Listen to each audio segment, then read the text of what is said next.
My name's Lynn Buller, and I'm the Education Advisor and also the Befriending Advisor.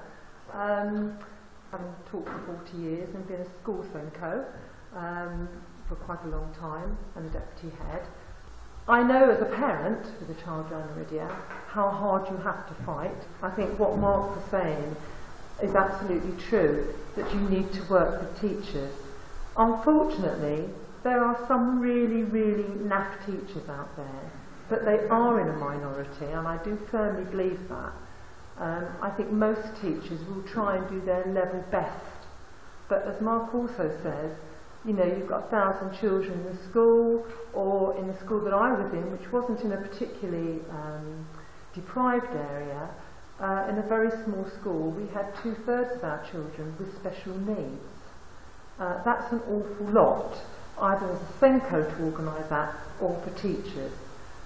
My real belief, if I'm being generous and kind, because I have met teachers that it's been very difficult to try and take on board when children have a special need, is that they're actually frightened.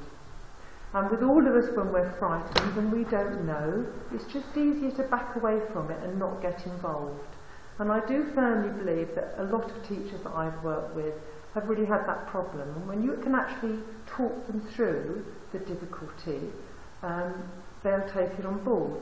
And I know for myself, you know, having a child who's now 35, not a child anymore, he's my child, he's my baby, of course, I still find it really difficult when I have to deal with people who are visually impaired.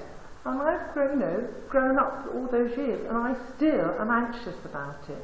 And just very recently, a couple of weeks ago, I did the sighted guiding training. I was so frightened, and I thought, this is stupid, because you've been around people with vision impairment for a very long time. You should feel confident. And I don't, I still don't. So for a teacher who's never come across it, they're frightened of saying the wrong words, they're frightened of over-helping or under-helping, and so it's easier just to think, oh, I'm not going to do anything.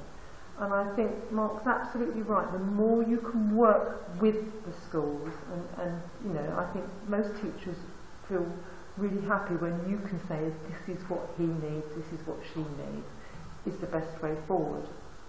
Now, Mark talked quite a lot about Harry's Pupil Passports, and as Education Advisor, I was asked last year if I could do some work around a Pupil Passport for ANUK. And Mark very generously sent me copies of Harry's passports, and really they can't be improved upon. They're absolutely brilliant, and as a teacher, if I'd have had those for children with any need, I would just think, this is amazing, this is so useful for me. So, my expertise actually is early years. That's that I've always worked in. So I decided that I was going to use the idea that Harry's passport was, and use it for early years. So we've developed an early years passport which goes from 0 years to 5 years, which is very much, and Mark actually said it needs to be the child's voice.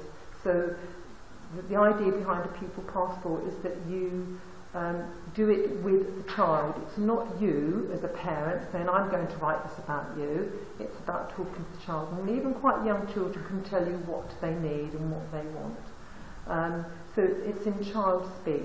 So we've developed, as I say, a passport for under 5s.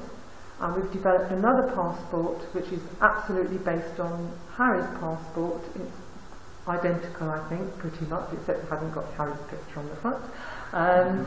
Which goes from 5 right the way through.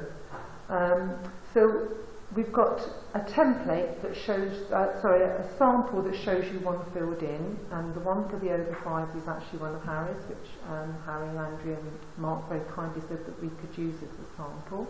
And then we've got an under 5 one, which again has got a sample, and that's got my lovely James on the front cover, and we filled that in, what I remembered when he was young. Hope you find that useful.